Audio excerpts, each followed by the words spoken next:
Hey everybody, it's me, it's Moldy Sock, Hidden Gauge, Kyle. I'm coming to you today with a story. And the story isn't, it's not fictional. I guess it is fiction. It was in a dream.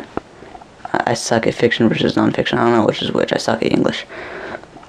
But this happened in my dream, and I felt that it deserved to go in the commentary. And, well, this is my dream.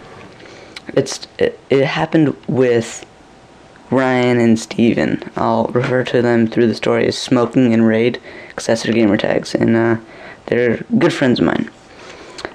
So I guess in my dream they got invited to California to come to my house, and from there we went to our high school and took a charter bus down to Anaheim. And for those of you that don't know where Anaheim is, it's pretty much LA. It's like 20 minutes north of LA, very close. And so we go down to Anaheim and everything's red. I think it's because the Angels are there and those are their colors. But this is all in my dream, so don't mind me. And we get into this huge mall. And did I say how we got down there? We got down there by a charter bus with a ton of other people, but I know it's us three and some chaperone that was supposed to be there. And so we get into this big mall, and Steven, let me tell you what they look like. Steven didn't look like his normal self. He was like Fabio, like God-given gift, Hercules. Ripped torso, wavy hair. I guess if like Tristan and God had a baby, it'd kind of be like that, but older. Like, he looked like he was like, I don't know, 17 and fucking a babe. I guess he's a man dime. No homo. But Smokin', Ryan, he looked the same, but he was really shy, which I don't think was portrayed accurately. He was really shy. And then I was myself, but like I had like a retarded syndrome of some sort. I looked like a 2 out of a 10 if I was to be rated. It's horrible.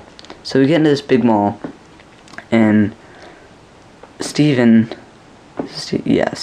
Raid talks to this one girl while me and Smokin' are looking around. Me and Ryan are roaming around looking at stuff, and so he's like, I'll be right back. So he goes over to talk to this chick, and I guess she'd be like a 7 out of 10. Like, hotness-wise, she'd be like a 7. I would say a 7. And so, they talked for, like, a minute, and Steven runs over to me and goes, dude, we gotta get going. I'm like, what? He's like, dude, we just gotta go. We gotta go. I'm like, dude, bro. Yeah, dude, bro. There's a lot of dude bros in there. He's like, let's go. I'm like, where are we going? To her car. She has a car? She looks like she's 10. It's like, nah, her sister does. So I'm like, alright. So we're going to their car just to hang out, I guess.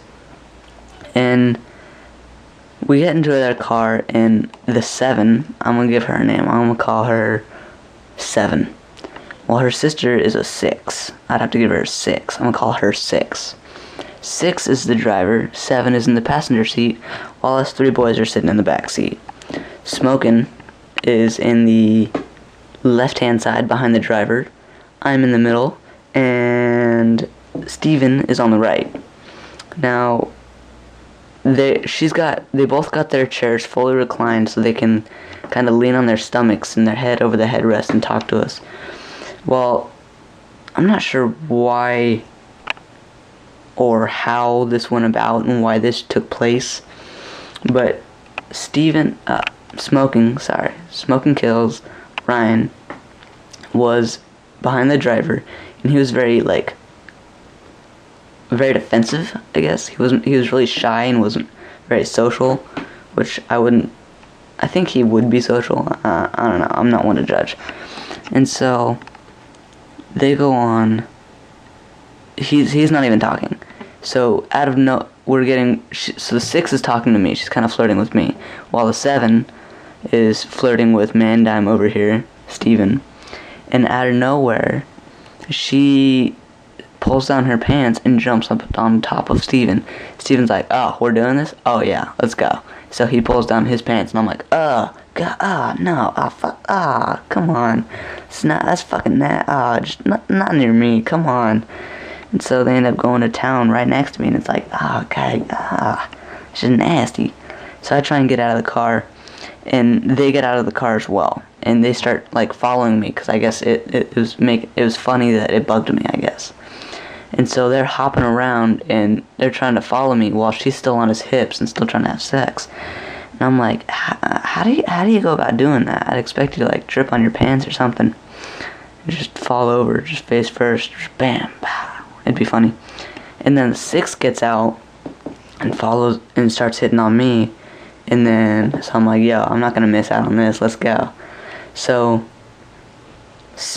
I end up going to town with the 6. And me and the 6 are doing it on the front of the car. She's been over on the hood of the car. And I'm just going in from behind. You know, doggy style. That's how I get down. And then Steven is balancing on one foot on that parking line, that white parking line you gotta park in, with her on her hips. I'm not quite sure what's happening. I know I'm doing my thing. I look over my shoulder and I see 7 and 10 making 18, you know. And then Smoking Ryan, he looks up from his phone because he's been texting the whole time, trying to be in his own little comfort zone, I guess. Looks up, sees us two, sees them screaming, and he goes, "Hey, you guys got a third sister?" I was laughing in the dream. I was legitimately laughing in the dream when I heard that, because it's like, dude, you're shy the entire time, and then that happens. You're smart. And then we come out. We're still going, and our chaperone comes out. We ditched him in the mall because we didn't want to be followed, and he comes out and goes, "Hey, what the fuck are you kids doing out here?" Steven, being the smartass, goes, "Hey, we got protection." And I corrected him, "You have protection." I was raw dogging it. And I think I woke up right after that. Woke up out of fear. And I know it cut short. I wish you guys knew the story lasted longer. But there you have it. There's my dream. Enjoy.